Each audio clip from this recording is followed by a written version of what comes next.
네, 반갑습니다. 우리가 인생을 살아가면서 문제를 축복으로 만드는 사람이 있어요. 어떠한 삶의 문제와 아픔들을 돌파해서 이 문제를 결코 문제가 아니라 삶의 복된 기회로 만드는 사람들이 있다는 거죠.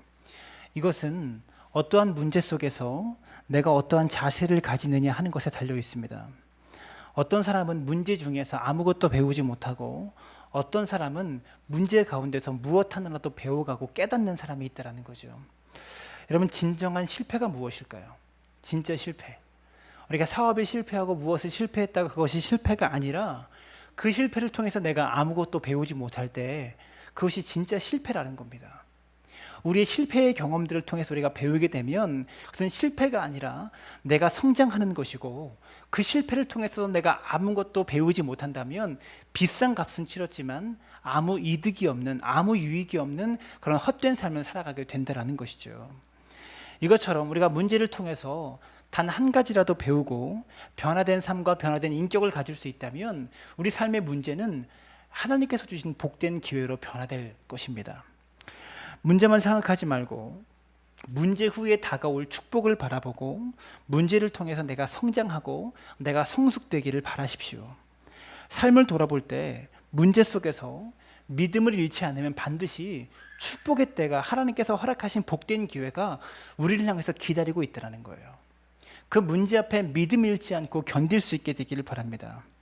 인생은 결코 불행의 연속만이 아닙니다. 성도의 인생은 더욱 그렇습니다. 문제를 잘 극복하면 반드시 더 좋은 삶이 펼쳐질 수 있는 거예요. 극복해서 나쁜 삶이 올 수도 있지만, 또 다른 문제가 나에게 다가올 수 있지만, 그러다 보면 언젠가 좋은 일도 우리에게 찾아온다는 거죠. 문제 속에서 하나님의 사랑을 발견할 수 있게 되기를 바랍니다. 여러분, 행복은 어디에 달려 있을까요? 행복은 선택에 달려 있습니다. 어떠한 회사나 기업에서 직원을 채용할 때 어떠한 사람을 선택하느냐에 따라서 기업의 운명이 달라질 수 있어요. 안 좋은 직원 한 사람 들어오면 회사 분위기가 망가집니다. 부정적인 사람을 선택하면 기업이 병들게 되지만, 긍정적이고 열심히 일하는 사람을 선택하면 기업은 건강해집니다. 여러분, 이것처럼 내 영혼이 어떠한 나를 선택하는가에 따라서 내 삶의 운명이 달라질 수 있다는 거죠. 이 세상에서 늘 불행만 겪고 살았던 사람은 아무도 없습니다. 늘 어렵고 힘든 일만 겪고 사람은 아무도 없어요. 모든 사람에게는 행복한 순간과 불행한 순간이 같이 공존하게 되어 있다는 거죠. 어떠한 사람은 과거의 기억 속에서 항상 불행했던 나만 기억합니다. 그러다 보면 어떻게 됩니까? 영혼이 조금씩 병이 들어가죠. 반면에 어떠한 사람은 과거의 나의 삶의 기억 속에서 행복한 나를 생각하면서 내가 하나님께서 나에게 넘치는 은혜를 부어주셨을 때를 늘 기억하며 살아갑니다. 여러분, 행복한 삶을 살기를 원합니까? 행복한 삶은 어렵지 않습니다. 여러분의 인생 속에서 행복한 나를 채용해야 되는 거예요. 행복한 나를 써야 되는 거죠. 아무리 힘들었던 인생도 늘 불행만 닥쳐오진 않았습니다. 어려운 때에 있었던 하나님의 은혜는 더욱 크다라는 거죠. 그런 믿음이 성도가 가져야 하는 올바른 삶의 태도라는 것을 기억할 수 있게 되기를 바랍니다. 삶의 문제는요, 축복으로 가는 과정이에요. 하나님께서 내게 주실 열매를 따먹으러 가는 과정임을 기억할 수 있기를 바랍니다. 같은 보석도, 다이아몬드도 그렇잖아요. 7번 깎은 것과 70번 깎은 것은요, 가격 차이가 굉장해요. 보석을 몇 번 깎느냐에 따라서 빛깔도 달라지고 가치도 달라지고 가격도 달라집니다. 우리 인생도 마찬가지인 것 같아요. 수도 없이 하나님 앞에 깎이고 깎여야 우리의 가치가 더욱더 올라간다는 거죠. 본문 속에는요, 16절부터 20절까지 야곱이 사랑했던 둘째 아내였던 라헬이 베냐민을 낳는 중에 죽는 장면이 나옵니다. 이 본문을 보면서 우리가 얻어야 될 교훈이 몇 가지가 있어요. 첫 번째로, 인생은 문제의 연속이라는 겁니다. 삶은 정말 그런 것 같아요. 야곱의 삶을 보면 문제가 끊임없이 야곱의 삶 가운데 쫓아오는 것을 봅니다. 한 문제가 풀리면 또 다른 문제가 야곱에게 분명히 찾아와요. 야복 강가에서 에서에 대한 두려움 때문에 이 걱정에 사로잡혔는데, 이제 형 에서와 극적으로 화해하게 되고 이제는 행복이 드디어 깃드는가 했습니다. 그랬더니 얼마 후에 세겜 땅에서 자신의 딸 디나가 이 겁탈을 당하게 돼요. 세겜의 족장, 이 족장 하몰의 아들 세겜이라는 족장의 아들한테 디나가 겁탈을 당하게 돼요.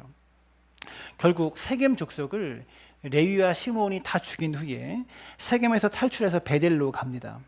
그리고 베델에서 이제 평안하게 사는가 싶더니 얼마 후에 그가 가장 사랑했던 아내인 라헬이 죽는 장면이 나타난다는 거죠. 여러분, 이것이 바로 인생입니다. 믿음이 좋은 사람에게 삶의 문제가 찾아오고요, 긴장감이 늘 반복되어지고 스트레스와 이런 것들은 계속됩니다. 그러나 생각을 조금만 바꾸면 문제와 스트레스가 삶의 복이 된다는 거예요.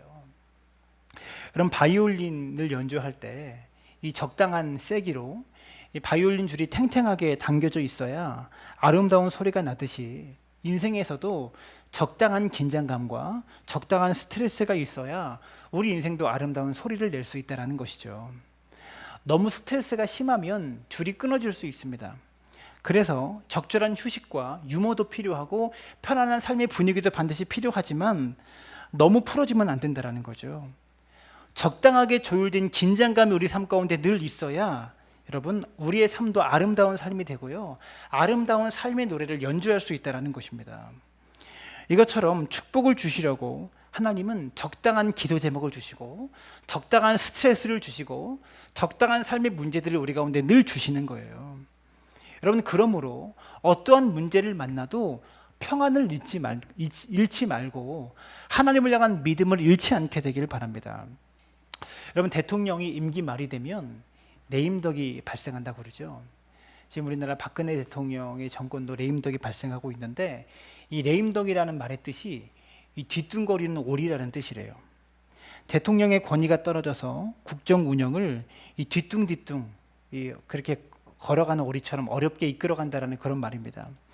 설교를 준비하다가 제가 재미있는 일화를 찾았는데요, 노태우 전 대통령이 레임덕 현상을 극복해 보려고 이 2명의 조사 요원을 미국에 파송했대요. 미국에 파견해서 미국의 대통령들은 여지껏 어떻게 레임덕을 극복해 왔는가를 이 2명의 조사원들한테 연구해 보라고 시켰다고 합니다. 그리고 돌아와서 이 2명의 조사원이 보고했습니다. 이 노태우 대통령에게 레임덕은 어쩔 수 없이 생깁니다. 그러므로 그 현상을 당연하게 받아들이고 그냥 정치를 잘 하려고 노력하는 방법밖에 없습니다. 이렇게 이 노태우 전 대통령에게 보고했다고 하는 거예요. 여러분, 이것은 우리에게 무엇을 깨닫게 합니까? 여러분, 시련이 우리 삶 가운데 있어도 그냥 자기 할 일 열심히 하면 된다는 거예요. 내가 할 일에 최선을 다하면 된다는 거죠. 부족한 우리에게 어느 정도의 시련이 우리를 더 성장시키고 발전시킬 수 있다는 겁니다. 여러분, 살면서 기도 제목은 언제나 있는 거죠. 그래야 우리의 믿음이 성숙하게 되고 다시 신앙이 새로워지면서 영적으로 날마다 성숙하게 되고 영적인 게으름과 낙태함을 우리가 이길 수 있게 되어진다는 것입니다.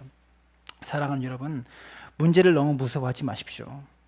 침착한 마음을 가지고 문제를 받아들이고 그때 더 하나님을 의지하게 되면 우리 삶 가운데 숱한 간증거리가 삶 가운데 이어질 것이라는 것을 기억하게 될 수 있기를 바랍니다. 여러분, 두 번째로 고난이 축복의 기회라는 것을 이 본문은 보여주고 있습니다. 본문에서 라헬이 베냐민을 낳을 때 이 산통이 심해서 심히 산고를 하는데, 라헬에게 본문 17절에서 이렇게 말씀합니다. 그가 난산할 즈음에 산파가 그에게 이르되 두려워하지 말라, 지금 내가 또 등남하느니라 하매, 이렇게 말합니다. 이 말은요, 축복이 있기 전에, 복이 있기 전에 반드시 산고가 따른다라는 것을 우리에게 보여주고 있는 거예요. 여러분, 베냐민은 야곱의 12번째 막내 아들입니다. 이 베냐민을 통해서 결국 완성된 12지파라는 완성된 축복을 상징하는 이스라엘 12지파가 시작되었습니다. 이 베냐민을 통해서 완성되어졌던 것이죠. 이것처럼 가장 큰 축복 전에 산고가 있고 진통이 있다는 거예요. 그러므로 여러분, 때로 고난의 십자가가 우리에게 주어져도 기쁨으로 그 고난의 십자가를 지십시오. 고통과 고난이 있어야 복이 다가옵니다. 고난의 십자가는 영광으로 가는 통로가 되고 영광으로 가는 다리가 되는 거예요. 영광과 축복을 오해하지 마십시오. 십자가를 지지 않으면 결코 영광이 있을 수 없고 축복도 받을 수가 없습니다. 우리가 죽어야 살고 우리가 헌신해야 복을 받게 되는 거예요. 여러분, 때로 상황이 어려워지고 인간관계가 어려워지고 부부관계가 어려워지면 우리가 이렇게 생각해야 됩니다. 내가 죽어야지. 화내고 싶고 막 분이 나고 그럴 때 내가 죽어야지, 이런 생각을 해야 되는 거예요. 여러분, 이것이 훌륭한 결심이다라는 거죠. 그러나 그렇게 내가 죽었는데 상황이 더 안 좋아지고 인간관계가 호전되지 않고 부부관계가 나아지지 않으면 어떻게 됩니까? 어느새 자기가 살아납니다. 그리고 하나님께 따지기 시작하죠. 하나님, 제가 이렇게 헌신하고 이렇게 죽었는데 왜 아직도 이 문제가 풀리지 않습니까? 그리고 사람에게도 화를 냅니다. 남편에게도 따지죠. 어떻게 그럴 수 있냐? 내가 이렇게 희생하고 이렇게 죽었는데 어떻게 이럴 수 있냐라고 따집니다. 우리가 왜 그럴까요? 알고 보니까 죽은 게 아니라 그냥 죽은 채 한 거죠. 죽은 곳에서는 많은 열매가 맺혀지지만 죽은 채 한 곳에서는 열매가 맺혀지지 않아요. 인생을 살다가 우리가 이렇게 살 때가 많다는 거죠. 여러분, 선거철에 이 부호자들은요, 이 표를 얻으려고 머리를 90도로 숙여가면서 시민들에게 인사를 합니다. 다 죽은 사람처럼 행동합니다. 그렇게 겸손할 수가 없어요. 그러나 선거가 끝나면 어느새 허리가 펴지고 어깨에 힘이 들어가고 뻣뻣해집니다. 알고 보니까 죽은 것이 아니라 죽은 채 한 것이죠. 그런 정치꾼과 같은 신앙꾼이 되지 않기를 바랍니다. 정치꾼처럼 연기하는 신앙꾼이 되지 않기를 부탁을 드립니다. 십자가의 헌신 없이 행복은 없습니다. 복을 받기 위한 필수 요소는 반드시 우리가 십자가를 짊어지는 삶이라는 것을 기억할 수 있게 되기를 바라요. 학생이 노력하지 않고 좋은 성적을 기대하는 것은 잘못이고, 올림픽에 출전한 선수가 노력하고 연습하지 않고 금메달을 기대하는 것은 잘못이다라는 겁니다. 이것처럼 성도가 십자가 지지 않고 복을 바라는 건 역시도 잘못임을 기억할 수 있게 되기를 바랍니다. 십자가를 회피하고 십자가를 피해가면 하나님께서 주시는 복도 우리를 피해갑니다. 십자가가 있으면 기꺼이 지십시오. 신앙생활을 하면서 교회 안에 어떠한 필요가 생각나거든 하나님, 이 필요함을 생각나게 해주셔서 감사합니다 라고 고백하면서 여러분이 그 필요를 채워줄 줄 아는 믿음의 사람 되세요. 이것이 십자가를 짊어지는 성도의 모습이다라는 것을 기억할 수 있기를 바랍니다. 그러니까 야곱의 인생을 보면요, 인생은 고난의 연속이다라는 것을 너무나 잘 보여주는 것 같아요. 한 가지 문제가 풀리면 또 다른 문제가 다가옵니다. 우리가 창세기 강해를 통해서 그동안 살펴본 야곱의 인생들을 이렇게 한번 보면, 제가 야곱의 고난들을 순서대로 말씀드릴 테니까 한번 들어보세요. 형 에서를 피하기 위해서 외삼촌 라반의 집으로 도망갑니다. 도망가서 이제 살았다라고 생각했는데 그곳에서 라반에게 속아서 종처럼 지냅니다. 사기꾼 라반에게 속아서 매일 멸시당하고 괄시당하면서 사기 당하면서 그렇게 지냅니다. 그런 가운데 성실하게 일해서 많은 식소를 거느리고 많은 재산을 거느리게 되었는데, 라반의 멸시 때문에 이 야곱이 견딜 수가 없어서 외삼촌 라반에게서 도망쳐 나오죠. 드디어 외삼촌 라반에게 도망치고 막 가면서 이제 살았다라고 안심하고 생각했는데, 한 열흘쯤 지나니까 외삼촌 라반이 자기의 군사들과 친척들을 이끌고 쫓아옵니다. 그래서 야곱이 죽을 뻔한 위기를 맞게 되죠. 그때 하나님께서 라반을 지켜주셔서, 야곱을 지켜주셔서 라반의 손아귀에서 벗어나게 되었는데, 다시 형 에서로부터의 위협이 시작돼요. 또 다른 죽음의 위협이, 죽음의 두려움이 야곱을 또 기다리고 있었던 거예요. 그때 야복강가에서 야곱이 간절하게 기도하고 하나님의 사자와 씨름하면서 형 에서와 극적으로 화해를 합니다. 감동적인 장면이 펼쳐졌었죠. 이제는 야곱의 삶 가운데 행복이 찾아오는가 했어요. 그런데 얼마 후에 자신의 딸 디나가 세겜성에 사람을 구경하러 나갔다가 그 땅에서 성폭행당하는 사건이, 놀라운 재앙의 가정에 펼쳐집니다. 그래서 야곱의 아들 시몬과 레위가 결국 세겜 족속을 다 학살한 후에 야곱의 가족은 이들에게 보복당할 것이 두려워서 재빨리 세겜을 탈출해서 베델로 떠나갑니다. 이제 베델에서 평안하게 사는가 싶더니 자신이 사랑했던 아내인 라헬이 죽는 모습을 지켜보게 됩니다. 거기서 끝나지 않습니다. 이어지는 본문 21절과 22절 말씀에 보시면 야곱의 이름이 이스라엘로 개명이 되었어요. 이 개명된 야곱이 에델 망대를 지나 장막을 쳤을 때 야곱의 첫째 아들 장자인 르우벤이 자신의 그 첩이었던 비라와 통간하는 사건이 벌어졌습니다. 자신의 서모 그 비라와 통간하는 일이 벌어졌어요. 그 얘기를 듣고 야곱은 마음이 무너지는 심정을 겪었을 것입니다. 그러한 숱한 인생의 고난과 여정을 겪고 마침내 본문 27절에서 헤브론에 사는 아버지 이삭에게 도착하게 됐어요. 그 오랜 고생의 길, 고생 세월들을 다 보내고 이제 드디어 아버지의 집에 도착합니다. 그리고 거기서 얼마 후에 아버지 이삭의 장례를 치르게 돼요. 이제 아버지 곁에 도착해서 효도하려고 했는데 아버지의 죽음을 야곱이 경험하게 됩니다. 여러분, 이것처럼 고난은요, 끝도 없이 우리를 찾아와요. 인생의 고난은 끊임없이 우리를 기다리고 있어요. 그런 인생을 살면서 중요한 것은 그 고난을 승리로 만들고 탄식을 찬송으로 만들고 슬픔을 기쁨으로 만들어가며 살아가는 거예요. 야곱이 고백하잖아요. 나중에 바로 앞에 가서 내 나이 120세지만 험악한 인생을 살았나이다. 험악한 인생이잖아요. 한 가지 고난을 넘으니까 또 다른 고난이 끝도 없이 기다리고 있잖아요. 여러분, 본문 18절 말씀에 보면 라헬은 베냐민을 낳으면서 죽어갈 때 그가 낳고 있는 아들의 이름을 베논이라고 불렀습니다. 베논이. 이 말은요, 슬픔의 아들이란 뜻입니다. 여러분, 일찍 죽는 사람이 가장 가슴 아프게 생각하는 것은 어린 자식을 남겨두고 죽는 것이라고 합니다. 그것이 가장 큰 부모의 슬픔이라고 하는 거죠. 그것처럼 죽어가는 라헬의 입장에서 베논이 슬픔의 아들이라는 말이 나올 만하죠. 그런 상황이다라는 거죠. 근데 야곱은 그 이름을 베논이 슬픔의 아들에서 베냐민이라는 이름으로 바꿔 부릅니다. 베냐민이라는 말은 기쁨의 아들이란 뜻이에요. 이 장면을 보면 극한 슬픔 중에서 기쁨을 잃어버리지 않겠다라는 야곱의 의지가 돋보이는 장면이에요. 얼마나 슬펐겠어요. 자신의 사랑하는 아내가 죽었는데, 그리고 그 아내가 낳은 자식들만 가장 귀하게 여기고 그렇게 사랑했는데 얼마나 슬펐겠습니까?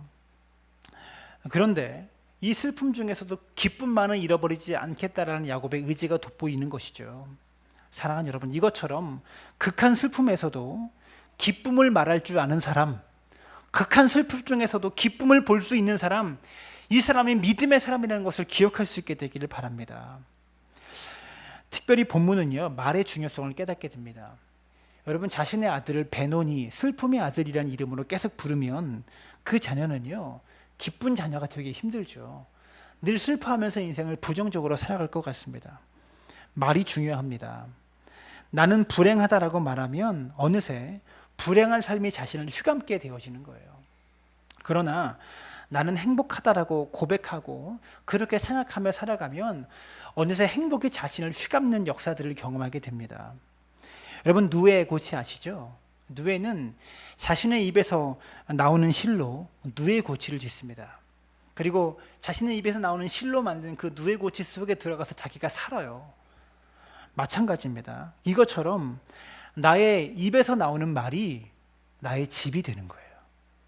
우리가 하는 말들로 누에 고치가 입에서 나오는 실로 자기의 집을 만들듯이 우리 입에서 나오는 말로 우리의 인생의 집을 내가 지금 짓고 있다라는 것이죠.